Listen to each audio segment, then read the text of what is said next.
I will ask everybody to stand up. Everybody to stand up. It is late in the evening, and you've been sitting for so long, so let's turn your body, turn around, shake, move your hand left and right. Move your hand, yes, exercise, let the blood streaming, because I want to change your perception. How do you see wildlife? Sit down, please.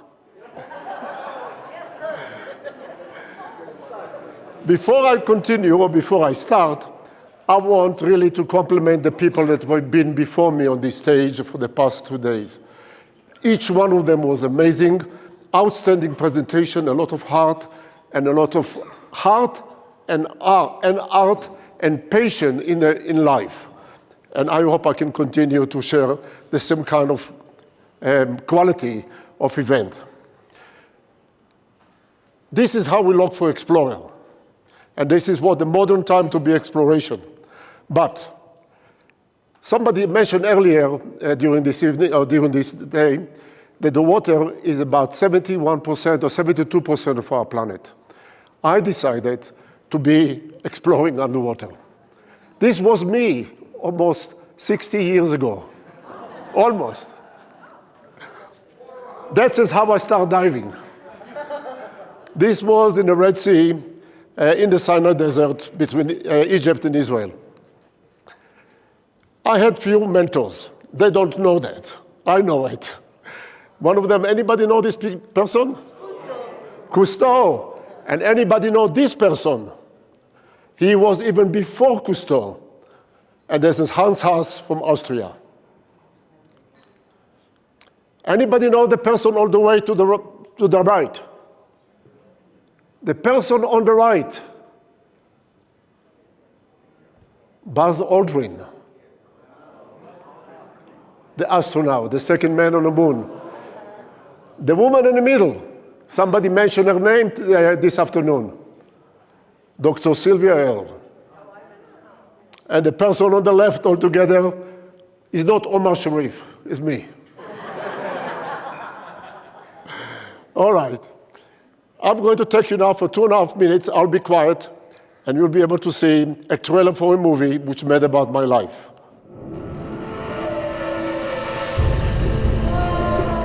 Amos, to me, is one of the best ambassadors of the ocean. It takes huge amount of risks to bring those images which nobody else has ever been able to capture. He comes back with images that no one can get. He is probably the best underwater still photographer in the world. His story was always shrouded in mystery. He doesn't have a normal life. He doesn't have children. He's married to the ocean. He has this passion. He wants to be in the water, close to full of it, swim with the biggest predator on Earth. If the wind is too turbulent, we're not going to go there. There's so many factors that can work against you. All right, guys, we're taking off. Amos and his team have only 5 days to find a polar bear and take the picture. It's the one animal where humans are part of their food chain. People get eaten by polar bears. He needs that adrenaline rush. He needs to be at the edge. And if he doesn't do it in one way, he'll do it in another way. And maybe his military background has part to do with it.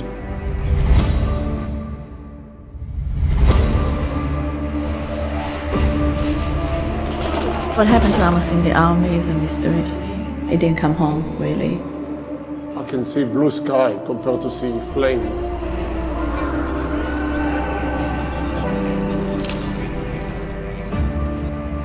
I wonder if there is some kind of unfinished business with the polar bear. Believing in yourself and go all the way for it, no matter what else.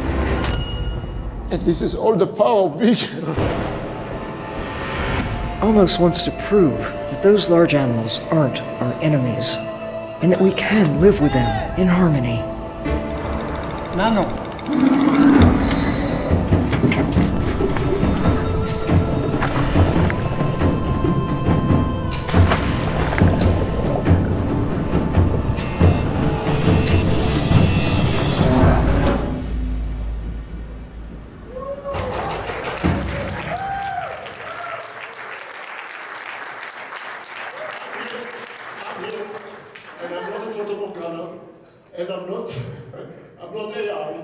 is all real. And I'm going to take you with me and to dispel a lot of myth about wildlife and underwater in particular. Anybody knows what the picture of what animal is that? A great white shark. There is a lot of misconception about it and about many of the animals in the water. But my mission was in life, as they did not have a chance to explain to you earlier, that when I started photography, I started in fashion, war photography, and journalism. But eventually, as a result of part of the movie that you saw there, I had a post-trauma after the war in '73. Did not know, at the time that Israel did not know how to deal with post-trauma, and I decided to take care of life in my own hand, and I put myself back in the water, and from there on is all history. So what I try to do, and those images will tell story in photography, my year living on the wilderness, on the edge, pushing the envelope, and on the edge of comfort and common sense. And start with the great white. In 1982, I went down to South Australia together with another world-famous person by the name Rodney Fox. He was one of the first ones to dive after he was injured by great white. He devoted his life into protection of the great white and to take people diving with them, all in cages. We started putting a bait in the water, and then the shark came in, of course, to take the bait. This picture, taken also 1982 during the same time. What's happened is the shark will come into the bait, or like all wildlife, when they have artificial bait, they don't come immediately into it. They suspect that something is wrong there. They want to protect their own body first, because when all wild animal will be a tiger, will be a lion, will be a shark, they will put a lot of energy in order to capture the food. But they're only successful about 30% of the time. Therefore, they are very careful. So the shark came in 2 or 3 times around the bait before he took it. This was 1982. In only 1988, 6 years later, the first time in history, in the American publication, they put a picture of the shark on the cover of magazine. This is the picture later on. Digital photography become popular, and a stock agency removed the picture of the fish and become much more dramatic image, and they used in Life magazine and then Time magazine. But then Discovery took it. But look how the media changed the view of how we see the world. The original picture is horizontal. But Discovery changed it to vertical. Why they've done it? Because when they make the movie Jaws, in 1974, there were no picture of great white in the water. So they had to illustrate it. That's the picture taken a few years later, when everybody started to take, after they saw my pictures, other people tried to take, the other photographers tried to take similar images on the surface. I went underwater to take a picture of a shark open mouth. And again, it happened on the cover of magazine, and they call it dangerous photography. There's no really danger. The danger is because we did not make the plan of preparation and understanding how the animal behave and how we can do it safely, how we can do it well, how to create harmony, as Dr. Silver mentioned in the movie. Okay, so my creative desire has also changed course. I wanted people around the world to stay connected to the power and the importance of nature, even though most of us are conditioned by the media to fear. South Africa, diving with the great white. There were not many rules in South Africa like were in Australia or in the United States at the time. So I could do crazy things, just like in this picture. This is me. I did not take the picture. One of my clients took this picture. Now, how many photographers here? Bravo. What do you know about camera? Do you know that all lenses are actually distort the image of reality? All lenses, except one. Anybody know which lens is showing you really the natural 50 millimeter? All other lenses distort reality. So if you look at Netflix, if you look at Disney, if you look at any movie, nothing is really real. The sizes are different. This picture here, taken with a fisheye lens. So what happened is, any subject close to the camera, like me, I'm only maybe 5'7", 5'8", 1.70 in meters. Shark was about 15 feet long. I look much bigger than the shark, only because of the lens. But the shark in the front of me, and it's another picture, again with the fisheye lens. Look at the difference between me and the animal. But what I did as a photographer, because as photography there is a mission. Photography is a profession. Photography is a tool, just like music, like just art, like sculpturing, like writing. It is something that you have to deliver to be able also to educate and to inspire. I put in my camera a 50mm lens, something that is very uncharacteristic, unusually, when you go underwater. Because water are 800 times than air. So we need to get very, very close to the subject to get details. But I put especially normal lens because I wanted to show that there is no fear to be in the front of the shark and the shark smiling to the camera. The shark was only 1 meter in the front of me, and eventually the shark went down, and I did not follow it. What really happening in the field, in the environment? This is, again, South Africa. In the months of May or June, on this island, there will be 30,000 seals rather than 15, because this is after birthing. The shark come in because there's food in the water. All animal knows exactly where the food, and they migrate accordingly. The shark know where the food is. This is a buffet on top of the surface. The shark is underwater, coming to hunt. That's what you see on the surface. That's why there are sometimes mistaken identity between shark and seals. And the shark can actually jump out of the water to catch the seals. 90% of all shark attacks happen early morning and late afternoon. And when most accidents happen, the same time. Why? Because most people that go surfing or go swimming is before school and before work, after school and after work. So this classic time, if you cross the street, a busy street, in red light, you get hit by car. If you go early morning and late afternoon in an area where there are sharks, you're going to get hit by them. Because a shark, the way they hunt, is when the early morning start up, the sun just starts rising, the amount of light above the water is the same amount of light getting under the water. That means if there are seals on the surface and the shark below, the shark can see the silhouette of the seals. The seals cannot see the shark below. And that's a perfect timing for predation. Perfect time for not to go surfing early morning or late afternoon, because the same time happens when the sun sets. Diving out of the cage with a great white.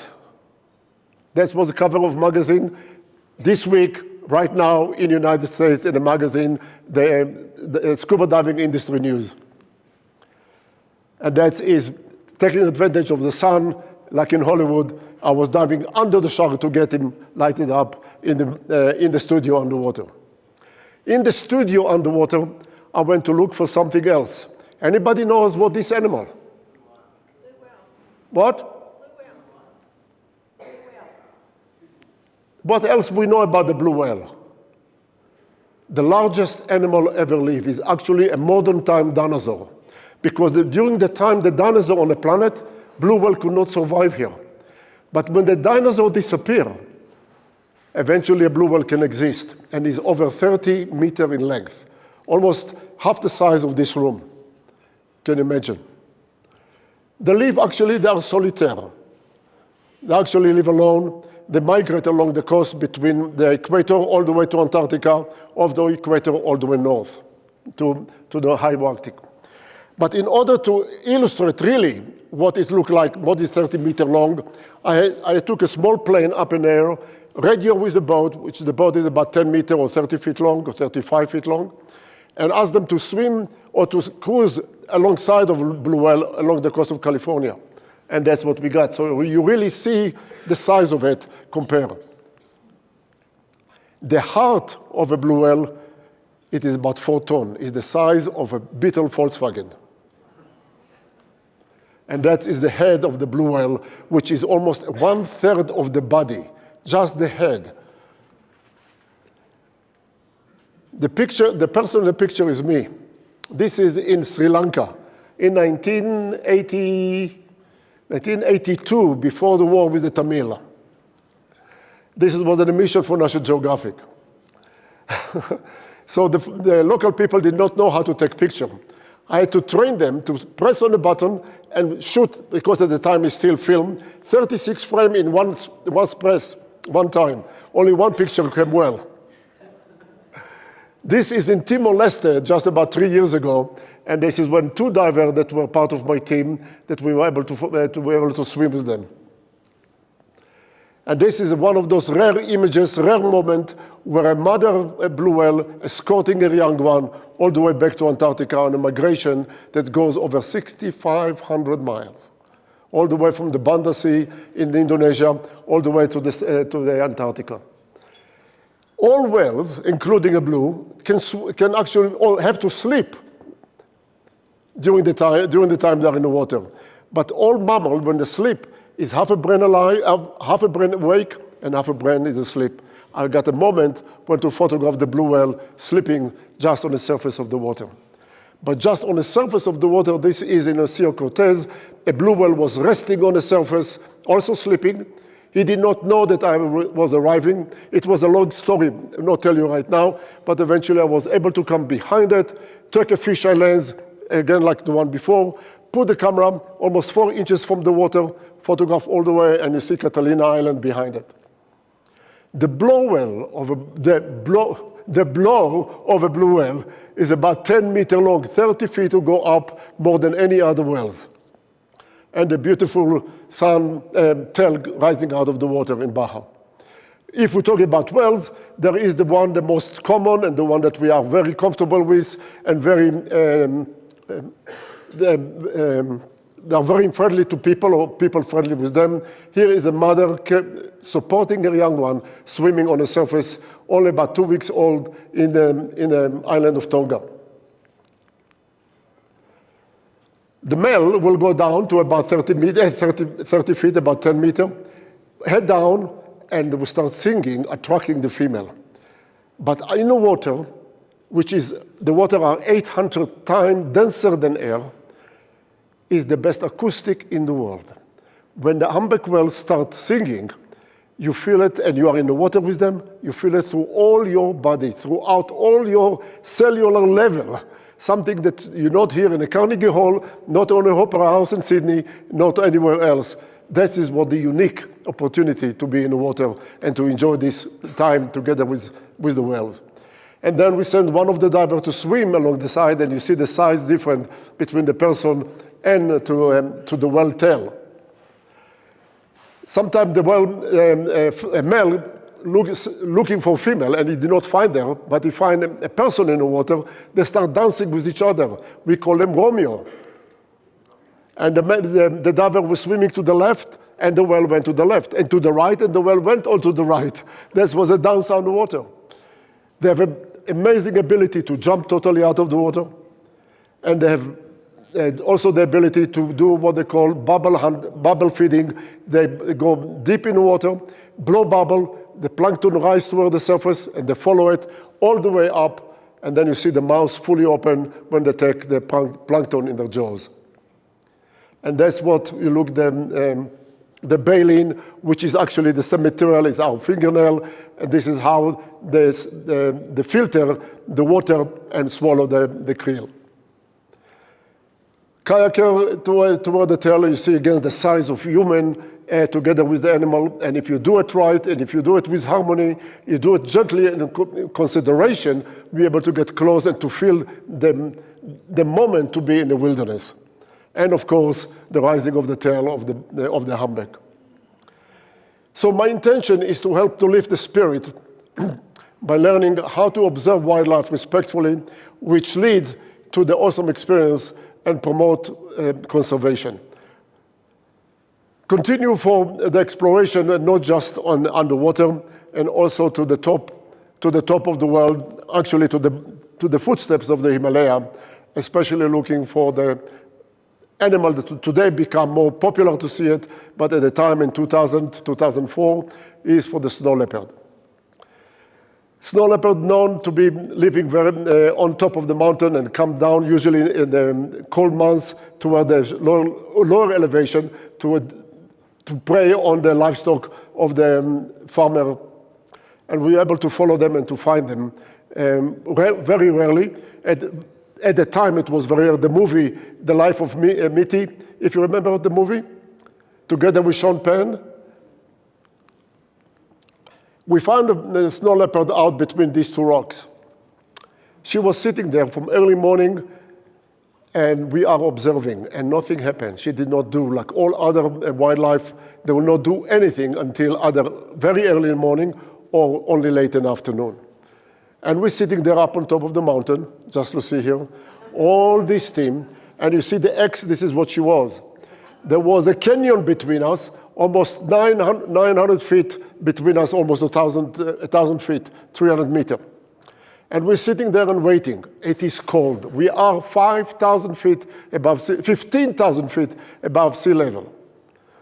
Thin air, cold, and during those 8 hours or 10 hours of waiting, we had hell, we had sunshine, and we had rain, but eventually the sun did not come through, but was light. About 4 o'clock, 5 o'clock, everybody left. I don't know why, because we are far away from civilization. There is no 7-Eleven and there is no Starbucks. We are up there 15,000 feet above sea level. Go down 5,000 feet, and there is only the tent, and there is no internet, and you cannot look, you cannot surf, you cannot even play, nothing. This is 2004. The only one person left on the mountain.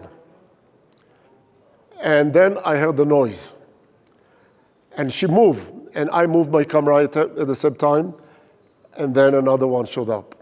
Now, all photographers know that when you work with a telelens, the angle of view is very narrow. So I had about a 500 millimeter lens with the doubler, so it was a 1,000 millimeter lens. So the view was only about 10 degrees. I had to move the camera in order to catch the second one. But all and behold, 3 seconds later, something that if not repeat itself till today. And what you're going to see is love on the rocks.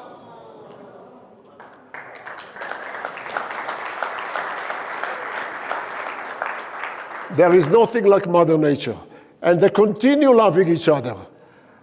This was actually a mother and her calves, and she saw it, she met him 3 years later. And then eventually they left us. We take you back underwater into the orca, and we all call it killer whale, and they're actually not killer whale. The only reason the name killer whale got into our tradition or to our customs is because when Englishmen start translating the manifestos of all the Spanish galleon in order to find the treasure, what they read in Spanish, Access and Ballena.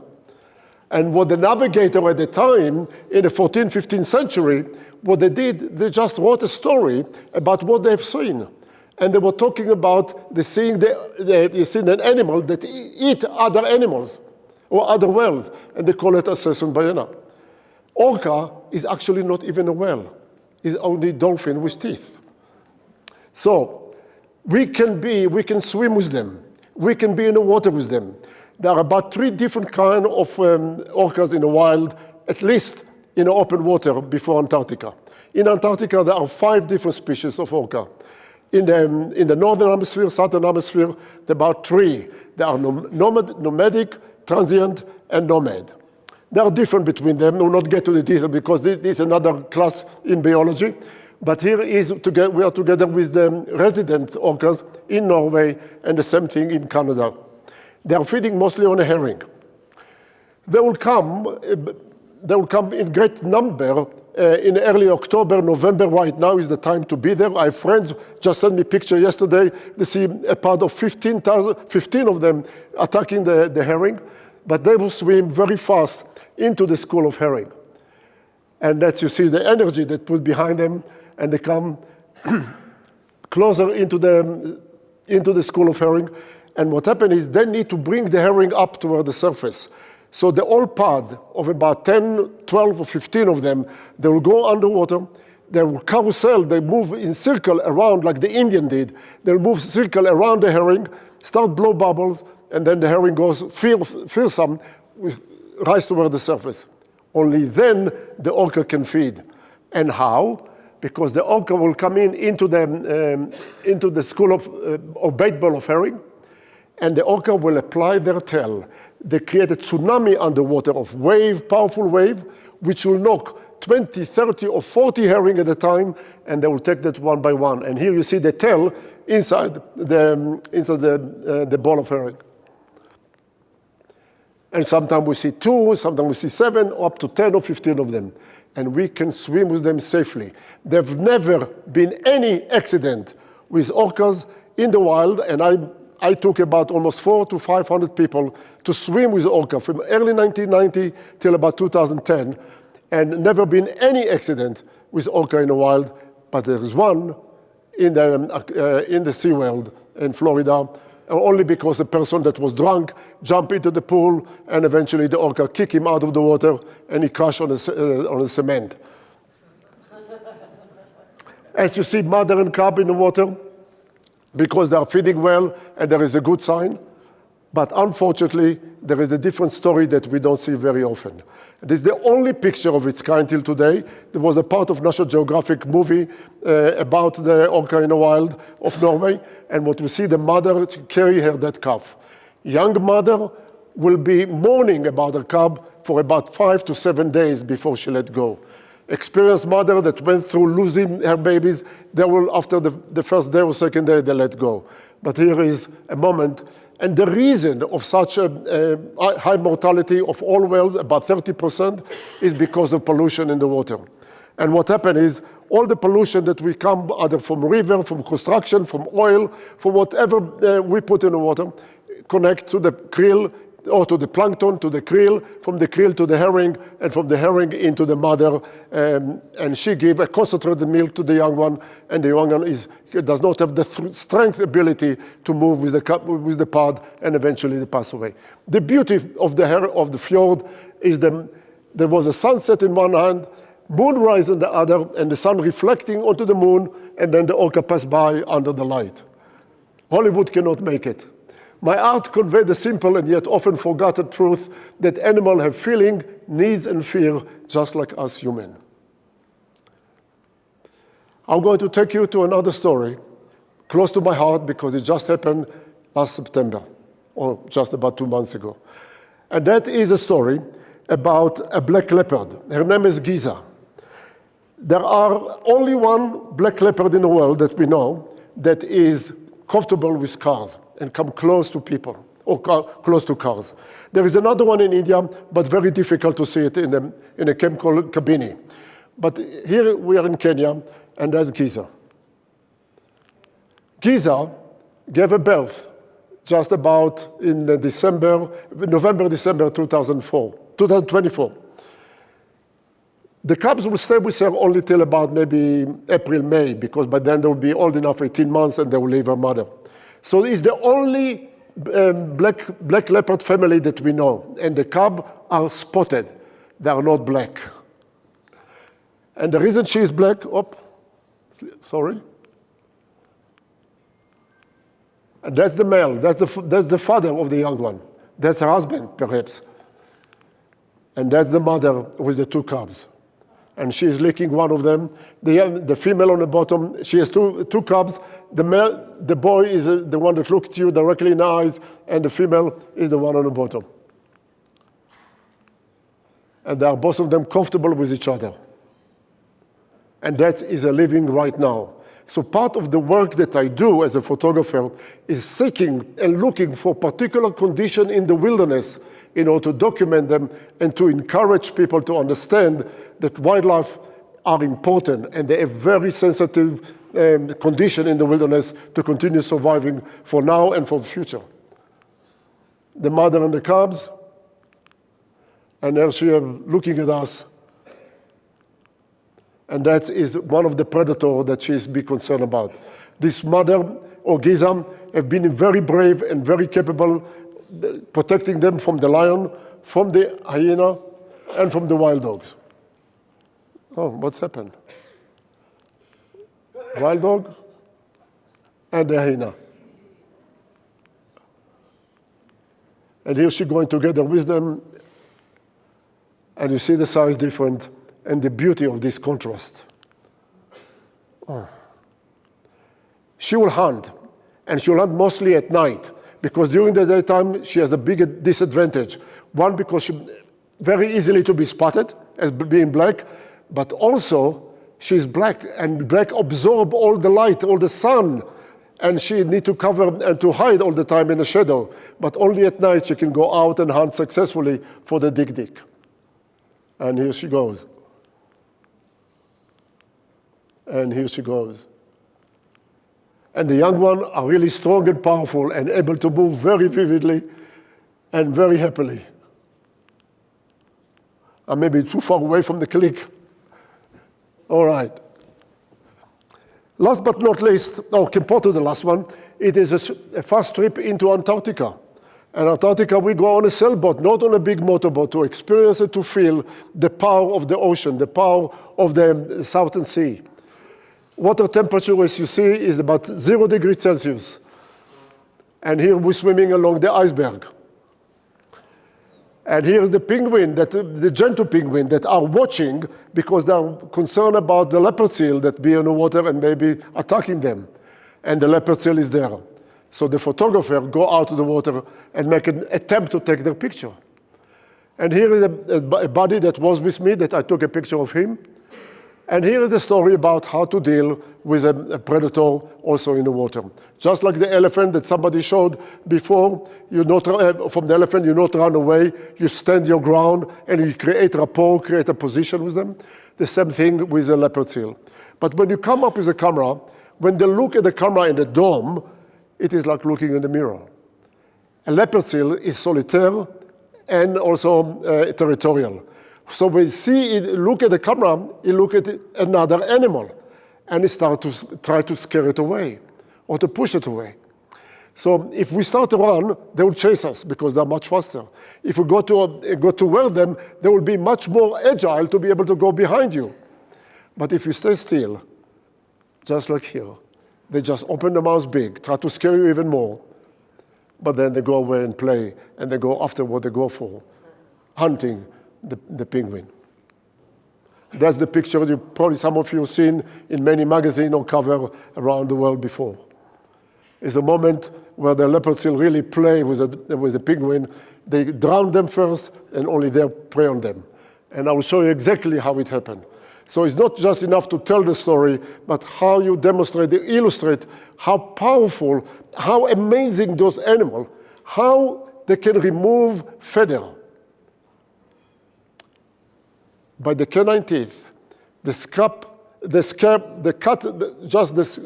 on the bottom of the leg, they shake it wildly into the water, in and out of the water, and then the skin peel off, and the only thing left is the meat, and only then they can take it.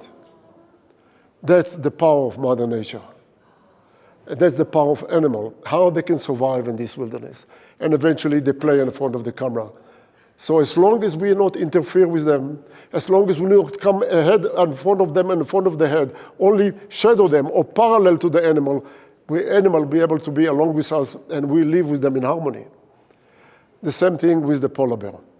So we see many pictures of polar bear. It's not big, it's not too difficult to be on a boat, big lenses to take a picture of them, but photograph the polar bear in a moment of the moment in which they are the most vulnerable, when they are asleep. They are resting on the ice. And eventually, in a distance between me, half a distance between the first table and me, that's how close I was at the time, open their eyes, just because they're hearing the camera click, click, click, click, click. They stand up and they're looking at me. Now, like all superpower, they have also Achilles. They have also weak point.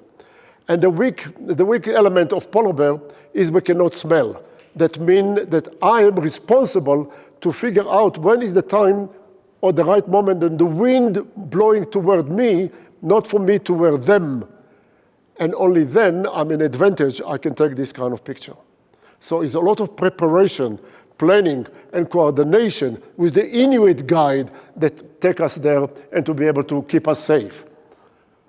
And here is the polar bear watching the minke whale, and the minke whale pass by, and the polar bear jump, and like I said before, they are only successful 30% of the time, and unfortunately she missed this, and she did not catch it.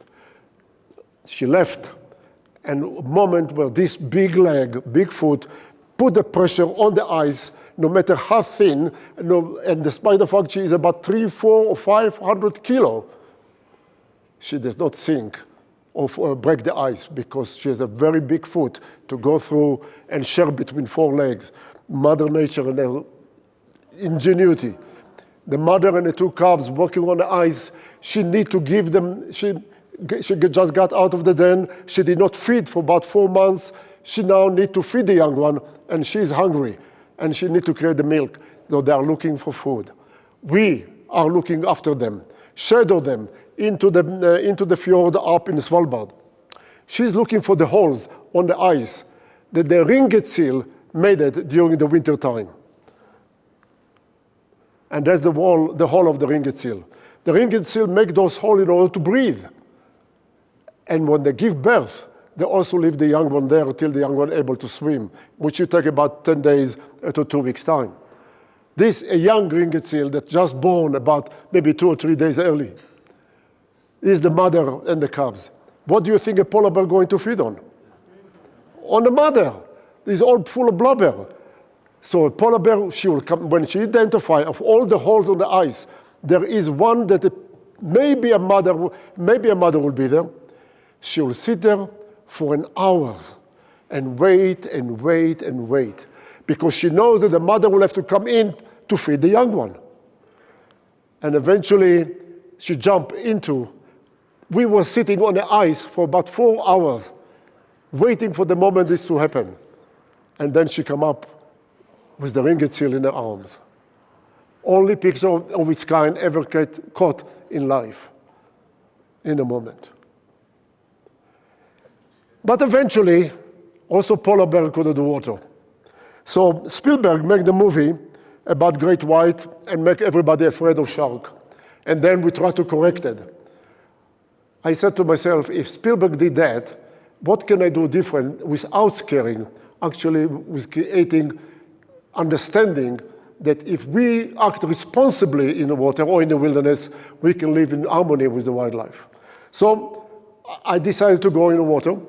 In about 2002, 2003, I went by myself to figure out if it can happen by myself. I found a few other people travel with me. On the way, other backpackers. We went together with the Inuit, got on a boat, find out the polar bear, went to the diving, and unfortunately, when I went to the water, my buddy went to the water, but he lost his tank on his back. So I left alone with the polar bear. I had to make a decision, either I'm swimming back to the boat, or I will go diving. I went diving. When I did my work research before that about what happened, who else dived with polar bear, there were only 4 people before me ever to be in the water with polar bear. And each one of them claimed that polar bear will not dive deeper than 10 meters because of several reasons. Either because of their body, they're full of fat and the fur, and also they cannot equalize in the water. So I thought to myself, if polar bear can go only 10 meters, if I'll go deeper to about 15 meters or 20 meters, I'll be safe. But this polar bear was not the same class. And the first time when I went to the water, polar bear ran after me to 75, 80 feet. It was dramatic. Eventually, I survived the moment. The polar bear went to the surface. I went 10 minutes later, and I decided to do it again. And that is what part of the movie that you saw, the trailer of the movie. One of the person that I mentored, we become very good friend, mentored him. When he went back home in Israel, he decided to go to learn filming. And then one of the first movie he wanted to make about diving with polar bear. He did not do it on the first movie. It took about almost 5 years for him to find or to convince television in Germany, in France, and in Israel to subsidize his project. and eventually they made a movie that was published in 2019. And the name of the movie is The Picture of His Life. So what happened really? I went to the water, and I waited especially for a special moment. Not one polar bear. I wanted to see a mother with cubs, because again, the perception that the mother will be very violent and very protective of us in the water or to be with them, and they will attack us, is exactly what not happened. On the contrary, because here you see is a part of the picture taken from the movie, from the film, as I photographed me behind, as the polar bear coming above my head. The distance between me and them was between me. Now I understand. That's how close we were to each other. And then is this picture, as I saw the mother carry her cubs. This is how close a polar bear, she was looking at me in the front of her. And that is the classic picture of them all. Again,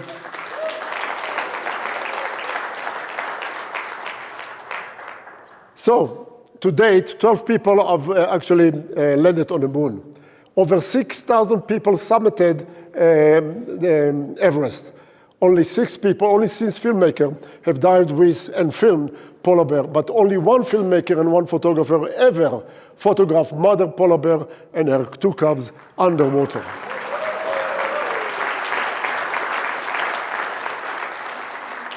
This is what happened just above my head. And I want to take this opportunity before I finish, just 2 words. Thank you for Charles, and thank you for Luis for the opportunity to be here, and to mention a dear friend of mine and them that made it possible for me to be here to share with all of you, with Michael Rankel.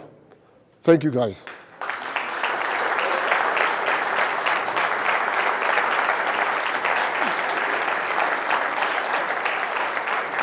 So all the animal, all the time that we spend in the water, all images taken in the natural setting, and all animals depicted here are free and wild. Be the force of nature, be kind and mindful of our environment, of the ocean, and each other. Much of the credit of my success go to the unsung heroes, to the local support, the native of each remote region in the world that I visited. The people who guided me, protected me, and inspired me to go places where few ever been before. And those are the Inuit up in the Arctic in Canada.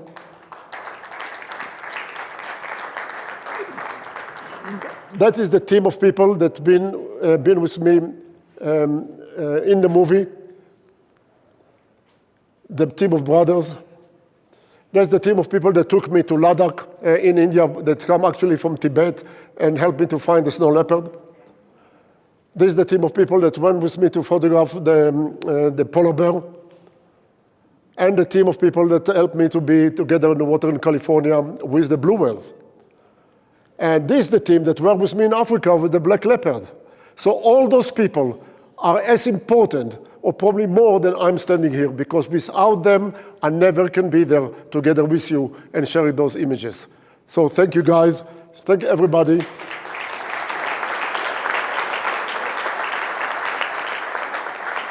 And the whole and behold, the lady here, again, Dr. Sylvia Earle, I cannot say enough thank you for Sylvie. We are good friends. I've been with her for many places around the world, and here she's introducing my book called Big. So I hope I've created a visual experience to inspire you. I want to awaken and connected all of us to the mystery of this blue planet with reverence and gratitude for life.